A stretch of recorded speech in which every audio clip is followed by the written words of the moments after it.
Members of the aviation community came together Wednesday to address safety issues.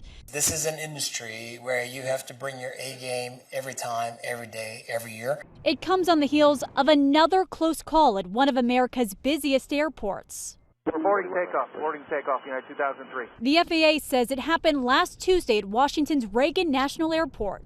One jet taxied across a runway where another was about to take off. No one was hurt. It's the sixth close call the NTSB is looking into so far this year. These recent incidents must serve as a wake-up call for every single one of us before something more catastrophic occurs.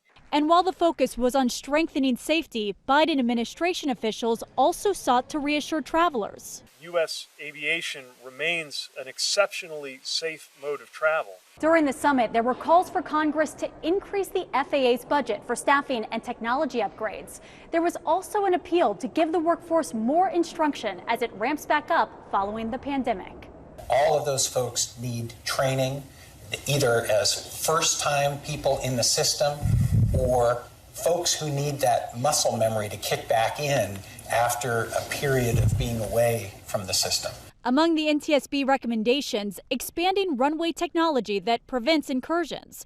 Currently, it's only installed at about 40 airports nationwide, and upgrading cockpit voice recorders to capture 25 hours of audio instead of just 2. Now, for perspective, the last time there was an FAA safety summit like this was after a series of accidents. This time around, they said they wanted to step in before any of these incidents become another accident. Yeah, Nicole, we've talked about these close calls at other locations, but this is really close to home at National. What are the next steps in that investigation? It certainly does hit close to home at one of the nation's busiest airports right in our backyard here. So the FAA was pretty vocal about this. The next step in this investigation is seeing exactly how close those two planes got to each other. So they're going to examine that from what happened this past Tuesday. But again, they emphasized today at that safety summit that this is rare. But you heard them say this is the kind of industry where you always need to be on your A game. Yeah, you can't afford to make a mistake with planes full of people. This is the 7th incident like this since January. We keep hearing about something being done to stop these close calls from becoming catastrophic accidents.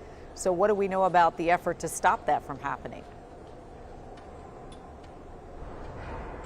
So this came up today, again, as this investigation continues by the FAA and NTSB. I thought it was interesting, Leslie, I heard one of the lawmakers say this is just like a human body with a fever. This is a wake-up call, just like a human body with a fever, wanting to check in to see what's wrong, what the signals are, and that's exactly what they wanted to do today. So there was a lot of listening about technology that could be improved, staffing training that can happen, and they said they want to make changes now before an accident happens.